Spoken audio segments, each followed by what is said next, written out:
Hey folks, my name's Ed Travers. My pronouns are he, him, and his. I'm an Anglican priest serving in the beautiful parish of St. Margaret of Scotland that sits on the ancestral and on the unceded territory of the Mi'kmaq people. Gwe.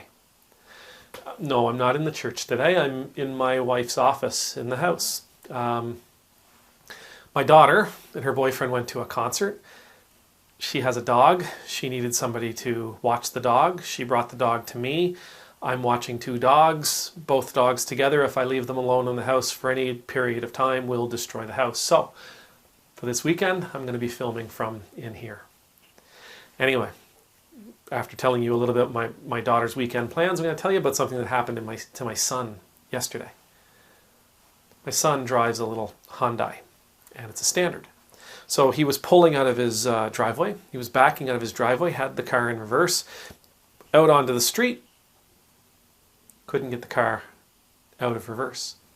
Couldn't get the gear out of reverse. No matter what he did, no matter what he tried, it was stuck in reverse.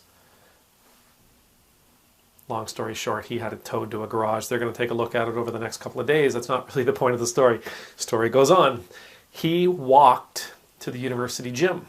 Now, he works out a lot. He works out a lot. He competes in some form of weightlifting. He's not a bodybuilder, but he competes in weightlifting where they have to do a bench press, a squat, and deadlifts. And you're combined, the amount you lift combined determines who wins the competition. Anyhow, he went to a gym. He usually goes to a gym where he trains with his team, he trains with a coach. That gym, everything's measured in pounds. The gym he went to, the gym he walked to after his car broke down, measures everything in kilograms. He gets ready to do his bench press. He has to do 3 sets of however many reps. Has to figure it out. I need 185 pounds. Well, how many kilograms is 185 pounds? He does the math, puts that many kilograms on the bar, lays down, and just squeezes out 6 reps. What he's supposed to squeeze out. He's thinking to himself, geez, that was an awful lot of weight. That felt awful heavy. I couldn't lift that at all. Normally, I'm pushing through that without any difficulty. So we gave it a little bit of thought. And it only took a little bit of thought, and he realized, oh, I forgot to factor in the weight of the bar. And when he lifts 185 pounds, it's the bar of 40 pounds or 45 pounds, whatever it weighs, and then however much weight to bring it up to 185. When he was lifting yesterday, he put 185 pounds of weight on the bar. Doing the math, doing the conversion between pounds and kilograms and pounds, he forgot all about the fact that he was lifting a 45 pound bar as well. He'd never ever lifted that much. He'd never even attempted to lift that much.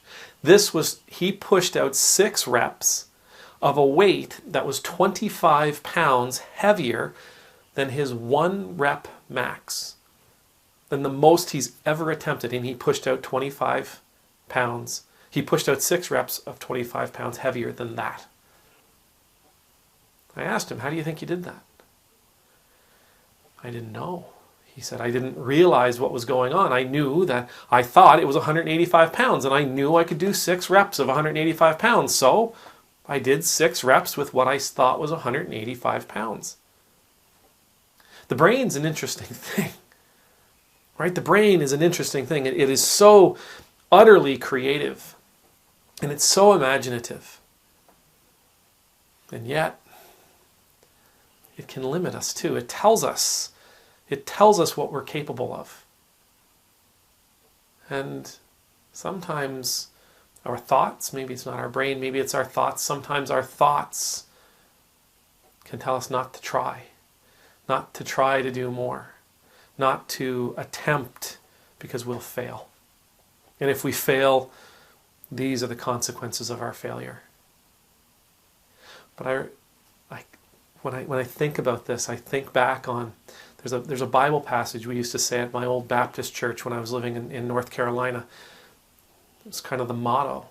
It was certainly the motto of the softball team I played on. We can do all things through him who strengthens us.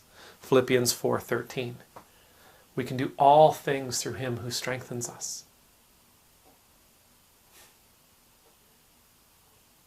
Our mind will play this trick on us. Our mind knows best. Our thoughts know best. Our memories know best. Our experience knows best. Don't bother. You can't do it, so don't bother trying. It's impossible, so don't bother trying. When I think of that verse, I can do all things through him who strengthens me. If I focus on God, I can do all things. If I focus on Christ, I can do all things. If I'm walking the path that Christ is calling me to walk, I can do everything that Christ is asking me to do. Nothing that Christ will ask me to do is impossible if I'm focused on him. Nothing that Christ asks me to do is too big, too hard, too much. If I'm focused on living my life the way he calls us to live our lives, the way he calls us to live his way. If we are following him, if we are stepping where he stepped, if we are moving where he moved, if we are speaking the words he would speak, if we are reaching out to those he would reach out to, there is nothing that he will ever ask us. There is nothing that he will ever ask us to do that's impossible. The other day I quoted a movie. I'm going to quote another movie. The movie is Amazing Grace. It's the movie about the abolition of slavery in England in the early 1800s. It's the story of a fellow named William Wilberforce, who was an English member of Parliament and absolutely opposed to slavery. At one point in the movie, he's having a conversation. William Wilberforce is having a conversation with the Prime Minister of his country, his good friend, played by Benedict Cumberbatch. As they're talking about doing this impossible thing, and the Prime Minister responds to one of the queries with, "We're too young to realize what's impossible, so we'll do it anyway.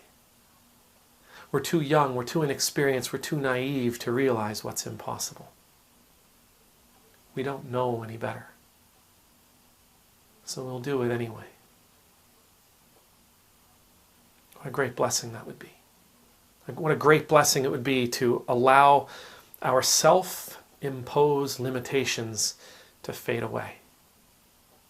What a great blessing it would be if we could just focus on the one who is calling us, focus on what it is that's being asked of us, and be always mindful that we are never asked to do something that is impossible. We are never asked by God to do something that we are not able to do. It may be huge, it may be daunting, it may be challenging, it may be terrifying, but it's completely within the realm of possibility if we focus on God, if we allow God to lead us, if we allow God to guide us, if we allow God to empower us. We're too young to realize what's impossible, and so we'll do it anyway. The world needs more miracle workers. Don't you think? May the Lord bless you. May the Lord keep you. May the Lord's face be made to shine upon you and be gracious to you. May the Lord's countenance be lifted up to you, and may you always know the peace of being in the Lord's presence.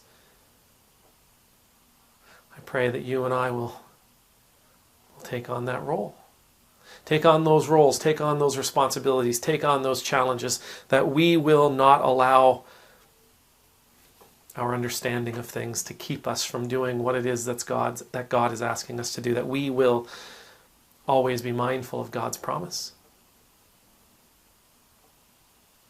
that we will work the miracles that God is asking us to work. Amen. Nemultus.